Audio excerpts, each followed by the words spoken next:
এইটো হ'ল স্যাৰ এথিকোপেডিক বিষৰ কাৰণে বিষ আৰু জ্বৰৰ কাৰণে আৰু এইটো পেট্ৰপ দি আছে এইটো গেছৰ কাৰণে এইটো গেছৰে দাম স্যাৰ বাহিৰত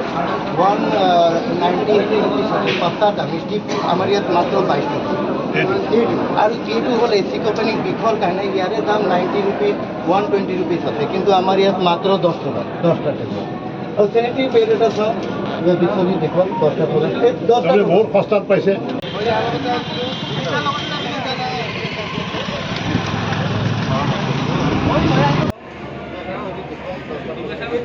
বহুত সস্তাত পাইছে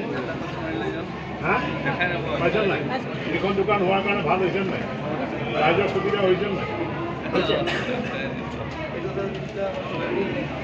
মাত্ৰ 1 ৰুপিজ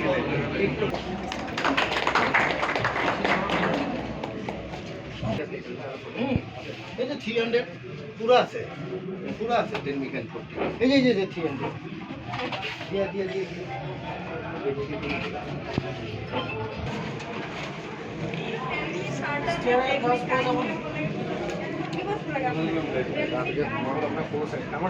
আজি এইটো জন ঔষধি দিৱস হিচাপে 7 মাৰ্চটো গোটেই ভাৰতবৰ্ষত মাননীয় প্ৰধানমন্ত্ৰী ডাঙৰীয়া 2022 চনতে যিসকল দুখীয়া লোক বুলি নহয় ৰোগীয়া লোকসকলৰ কাৰণে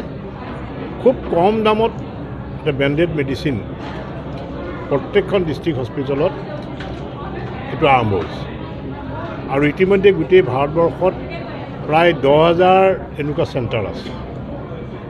আৰু আজিৰ দিনটো 7 মাৰ্চৰ দিনটো জন ঔষধি দিৱস হিচাপে গোটেই ভাৰতবৰ্ষত আজি এই পালন কৰা হৈছে আৰু সাংসদ হিচাপে আমাক দায়িত্ব দিছে যে প্ৰত্যেকটো চেণ্টাৰত যি ঔষধৰ ভাণ্ডাৰ আছে সেই ভাণ্ডাৰত গৈ আমি তালৈ যাব লাগে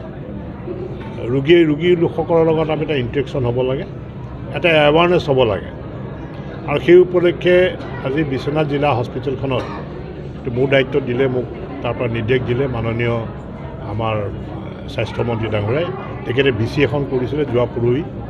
আৰু তাত কৈছে যে মানুহৰ মাজত এৱাৰনেছ আৰু মিডিয়াৰ লগত ইণ্টাৰেকশ্যন বা পেচেণ্টৰ লগত এটা বাৰ্তালাপ তো ইয়াত মই দুগৰাকী ব্যক্তিক মই সুধিলোঁ তেওঁলোকে মেডিচিনটো লৈছে তেওঁলোকে 100 টকাৰ ভিতৰতে গোটেই মেডিচিনখিনি হৈ গৈছে আৰু যদি এইটো বাহিৰত কিনিবলৈ যাব তেতিয়াহ'লে হয়তো তেওঁলোকে 1000 টকা বা 1200 টকা তেওঁলোকে ভৰিব লাগে গতিকে ৰোগীসকলে বা যিসকল বেমাৰী লোকসকল আছে তেওঁলোক যথেষ্ট লাভৱান হৈছে আয়ুষ্মান কাৰ্ড ইয়াত আয়ুষ্মান কাৰ্ডৰ ইয়াত প্ৰযোজ্য নহয় যিটো আমি বাহিৰত যিটো চেণ্টাৰ যিটো আমি ইয়াত দেখিলোঁ তেওঁলোকে ইনচুলিনটো ৰাখিছে এতিয়া এটা ইনচুলিন যিটো লাণ্টাছ বুলি ইনচুলিনটো যিটো আমি ব্যৱহাৰ কৰোঁ সেইটো বাহিৰত আপোনাৰ 1700 টকা আৰু ইয়াত 300 টকাত পায় প্ৰত্যেকটো বেমাৰ ধৰক হাৰ্টৰ মেডিচিনবিলাক হওক বা ডায়েবেটিক যিবিলাক পেচেণ্টৰ মেডিচিনবিলাকৰ ডায়েবেটিক মেডিচিন পেচেণ্টবিলাকৰ হাৰ্টৰ মেডিচিনবিলাক খুব কষ্টলি হয় কিন্তু ইয়াত সেই লাণ্টাছ যিটো আপোনাৰ ইনচুলিন ইয়াত 300 টকাত পায় বাহিৰত আপুনি কিনিব লাগিব 1700 টকা আৰু এটা কথা যে বিশ্বনাথৰ যি চিভিল হস্পিটেল তাৰ পৰা চিটি স্কেন হ'ব চিটি স্কেনটো যিখিনি অসুবিধা আছে আমাৰ জিলাৰ উপায়ুক্ত ডাঙৰীয়া আছে আমি বহি লৈ পেলাই কথাখিনি পাতি আৰু ইয়াতো ভাল খবৰ যে আমাৰ হয়তো 2026 চনৰ বা 2027 চনৰ ভিতৰত আমাৰ মেডিকেলখনো আৰম্ভ হ'ব গতিকে বিশ্বনাথবাসীৰ কাৰণে বিশ্বনাথ গোটেই জিলাখনৰ কাৰণে এটা ভাল এটা বাৰ্তা আহিব যে মেডিকেল কলেজ ইয়াত আৰম্ভ হোৱাৰ লগে লগে আমাৰ যথেষ্টখিনি ইয়াত যিখিনি অসুবিধা আছে এই অসুবিধাখিনি ক'বলগীয়া হ'লে মানে ইয়াত বহুত সুবিধা ঔষধবিলাক আপোনাৰ বহুত কম মূল্যত পোৱা যায় সুলভ মূল্যত পোৱা যায় এতিয়া যাৰ আজিকালি প্ৰায় ঘৰত এজন বেমাৰী মানুহ থাকে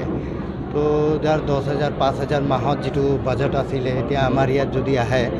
2,000 1,000ৰ ভিতৰতে হৈ যাব 500-600 ভিতৰত হৈ যাব আৰু এই স্কিমটো কৰি দিয়াৰ কাৰণে মানে বহুত সুবিধা হৈছে ৰাইজৰ কাৰণে আৰু মানে ৰাইজে ইয়াত আহি ঔষধ সুলভ মূল্যত গ্ৰহণ কৰিব পাৰি প্ৰায় সকলো ধৰণৰ মেডিচিন আছে আপোনাৰ ডায়েবেটিছ ৰেংক লৈ এভৰিথিং আছে প্লাছ প্ৰটিন পাউডাৰ হৰলিক্স এইবিলাক চেনিটেৰী পেড আছে যোনটো বহুত সস্তা আমাৰ ইয়াত এতিয়া 1 টকা পাৰ পিছত আমাৰ তাত আপুনি চেনিটেৰী পেড পাই যাব যিটো আপোনালোকৰ এই ফাৰ্মাচীখন খোলাৰ কিছু সময় আছেনে 24/7? নাই এতিয়া 24/7 থাকিব এইটো ইয়াততো 24/7 থাকিব 24/7 24/7 থাকিব উপলব্ধ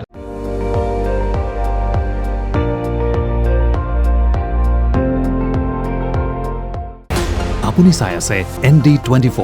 সৰ্বশ্ৰেষ্ঠ নহয় সৰ্বোত্তমৰ দৌৰ